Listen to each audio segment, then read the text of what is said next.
E um novo levantamento da Genial Quest questionou brasileiros sobre a situação jurídica do ex-presidente Jair Bolsonaro. Questionado se a prisão domiciliar de Bolsonaro é justa ou injusta, 55% disseram ser justa, enquanto 39% avaliam como injusta. 6% não souberam ou não responderam. Perguntados sobre o motivo de Bolsonaro participar da chamada de vídeo após as restrições determinadas pelo STF, 57% dizem que o ex-presidente queria provocar Alexandre de Moraes e fez de propósito. 30% acreditam que ele não compreendeu as regras impostas e errou. 13% não sabem ou não responderam.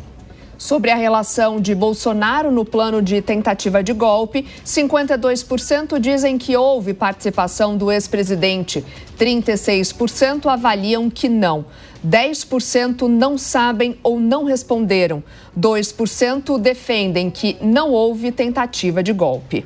Foram ouvidas 2.004 pessoas entre os dias 13 e 17 de agosto. Margem de erro 2 pontos percentuais e o índice de confiabilidade é de 95%. E é assunto, claro, para os nossos analistas de hoje, o Cristiano Beraldo e o Roberto Mota, que estão com a gente. Vou começar contigo, Beraldo. O que é que você extrai aí dessa pesquisa, esse levantamento a respeito da situação jurídica de Bolsonaro? A maioria entendendo como justa a prisão domiciliar e também entendendo que Bolsonaro teria provocado o Alexandre de Moraes.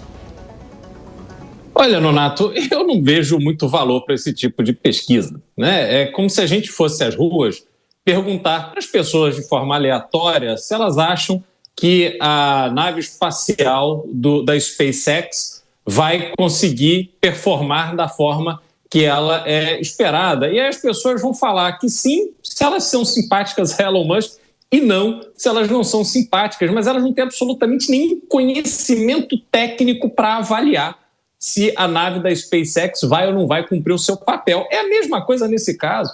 Você está perguntando algo que tem um cunho técnico para pessoas que não leram o processo, não se informaram, não conhecem a lei, salvo aqueles que são advogados, enfim, têm algum interesse específico.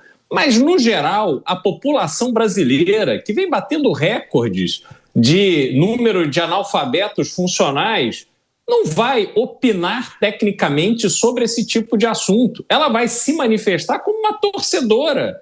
Ora, eu não gosto de Jair Bolsonaro, então eu vou me manifestar contra ele. Eu gosto do presidente Lula, então vou me manifestar a favor do presidente Lula.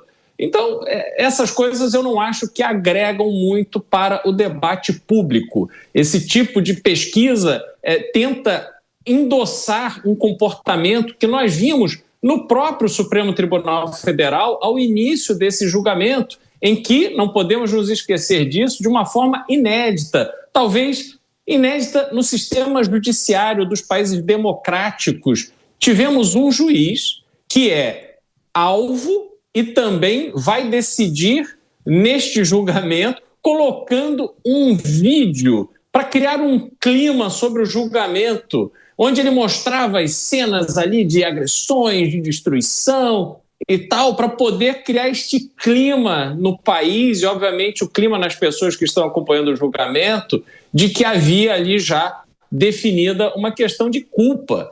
Então, sinceramente, Nonato, eu realmente não vejo no que um tipo de pesquisa como essa pode agregar de fato para dar qualidade ao debate público. Mota, qual a sua leitura desse resultado? Você acredita que, de alguma forma, isso pode impactar a narrativa política de Bolsonaro e de sua base daqui para frente ou não? Bom, me parece que essa pesquisa é uma narrativa. Qual é a relevância de uma pesquisa de opinião sobre a situação jurídica de alguém? Eu acho que não é nenhuma. Situação jurídica não se define através de uma pesquisa de opinião. Um processo penal contra alguém, principalmente um réu importante do ponto de vista político, um político extremamente popular, um processo assim se define seguindo as regras do Estado de Direito. Nem nós, que estamos aqui todos os dias comentando as notícias, nem nós conseguimos mais entender direito a lógica do Estado brasileiro nos processos contra Jair Bolsonaro, imagine o cidadão comum. Bolsonaro já enfrentou o processo da baleia, da caderneta de vacinação, das joias, e agora o processo do golpe. E tem vazamento de conversas. Qual é o sentido de fazer uma pesquisa de opinião sobre um processo judicial gravíssimo, cujo impacto vai ser sentido em toda a vida nacional, mas principalmente nas eleições do ano que vem? Qual é o sentido disso? Olha, eu não faço a menor ideia, mas eu sei que pesquisas como essas custam muito dinheiro. Portanto, deve haver um bom motivo.